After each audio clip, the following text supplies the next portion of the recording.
Hello students, आज हम बात करेंगे coulombs law in vector form की। कूलाम्स लॉ पे हम ऑलरेडी डिस्कस कर चुके हैं। यहाँ पे आप देखिए, सिंपली मैंने दो चार्जेस रखे हुए हैं, ये दोनों पॉजिटिव हैं, तो ये एक दूसरे को क्या करेंगे, रिपेल करेंगे। तो जब सेकंड वाला चार्ज क्या होता है, फर्स्ट वाले चार्ज पे लगाता है फोर्स, तो ये इधर की तरफ को भागेगा। इसको मैंने F12 नेम इसलिए दिया क्योंकि भाई फर्स्ट पे लग रहा था और लगा कौन रहा था, सेकेंड।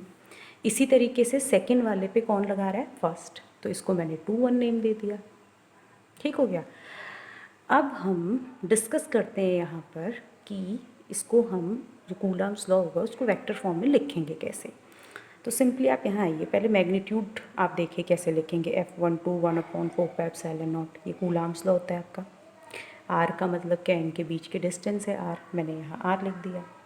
अब इसी चीज़ को आपने वेक्टर फॉर्म में लिखना है, तो आप यहाँ पे एरो का साइन बना दीजिए, यहाँ लिख दीजिए आर का मतलब। अब यहाँ 1-2 क्यों लिख दिया है, ये 1-2 कहाँ से नई चीज़ आ गई, ये R12 आर ही है स्टूडेंट्स।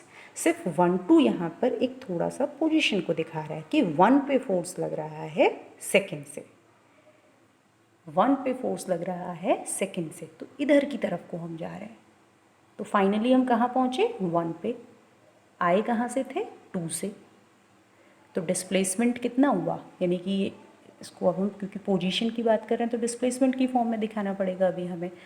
तो डिस्प्लेसमेंट क्या होगा, final minus initial R1 minus R2, ये किसके इक्वल हो जाएगा, R12 वेक्टर के। तो कभी भी जब हम स्क्वायर लिखते हैं तो कभी भी वेक्टर नहीं लगाते हैं, वो मैग्नीट्यूड फॉर्म में आता है यहाँ पर। अब चूंकि हम इसे वेक्टर में कर रहे थे तो देखिए इतना तो पूरा कूलाम्स लॉ ही है, बस यहाँ एक नई चीज़ क्या आ गई, यूनिट वेक्टर। और अब आपको पता चल गया होगा कि मैंने 1-2 क्यों लगाया है। ठीक है, अब इस यूनिट वेक्टर को आप सिंपली ऐसे एक्सप्रेस कर दीजिए, पोजीशन वेक्टर अपॉन दिस। ये आप क्लास 11th में पढ़ चुके हैं। A cap is equal to A vector upon modulus A, तो ये R12 और 1-2 आ गया। ठीक है, अब इन दोनों का मल्टीप्लाई कर दीजिए, क्यूब में आ गया, R12 आ गया। तो अब R12 का मतलब आप समझ चुके हैं। सिमिलरली आप यहाँ पे लिख दीजिए 2-1, सेम वही करते हुए, और इसमें कंफ्यूज नहीं हो रहा है भाई। जहाँ 1 होता है वहाँ पे हम 1-2 लिखते हैं, जहाँ 2 है तो वहाँ हम 2 लिख दे रहे हैं। और 2-1 का मतलब क्या, ये समझ लीजिए। 2-1 का मतलब है कि आप अब ये वाला चार्ज इस पर फोर्स लगा रहा है, यानी 1 से आप कहाँ आ रहे हैं, 2 पे। तो इनिशियली आपका क्या था, 1, और फाइनल क्या है, 2। तो फाइनल माइनस इनिशियल, ये क्या हो जाएगा आपका, R2। ठीक है, अब आप यहाँ पे थोड़ा सा ध्यान दीजिए, जो मैं ये चीज़ ऑलरेडी समझा चुकी हूँ। R12 का मतलब है R1 माइनस R2, पहले 1 है तो 1 आया हुआ है। R21 का मतलब है R2 माइनस R1। आप यहाँ से माइनस कॉमन ले लीजिए, R1 minus R2, R1 minus R2 किसकी वैल्यू हो गई, R12 की। यानी R21 और R12 दोनों सेम हैं, लेकिन सिर्फ डिफरेंस कहाँ है, इनकी डायरेक्शन में। एक इधर जा रहा है तो दूसरा इधर आ रहा है। ठीक है, तो इसके प्लेस पे जहाँ 2-1 आ रहा है मैं उसके प्लेस पे क्या लिख सकती हूँ, -1-2, मैंने -1-2 लिख दिया।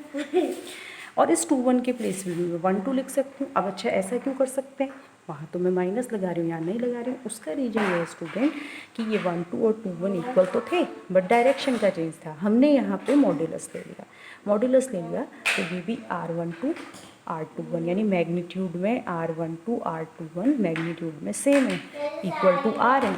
तो हमने इसके प्लेस पर जो है 2-1, ये मैग्नीट्यूड फॉर्म को दिखा रहा है, ये वाला पार्ट 1-2 लिख दिया, माइनस का प्लस से मल्टीप्लाई करा माइनस। अब ये पूरी की पूरी वैल्यू किसको शो कर रही है, ये पूरी की पूरी वैल्यू 1-2-1-2। तो 1-2-1-2 क्या था बच्चों, F12। तो इसके प्लेस पर हमने क्या रख दिया, F12। तो ये जो है Newton's third law of motion को भी ऑब्वी कर रहा है, for every action there is equal and opposite reaction. लेकिन अगर आप इसका मैग्नीट्यूड लेंगे तो वो इक्वल टू F ही निकल कर आएगा। तो ये होता है Coulomb's law in vector form. 1 marks में अगर लिखने के लिए आता है तो सिंपली आप ये भी लिख सकते हैं, सिंपली आप ये भी लिख सकते हैं, या 2-1 की फॉर्म में भी लिख सकते हैं, क्योंकि मैग्नीट्यूड सेम है, ओनली डायरेक्शन इज चेंज।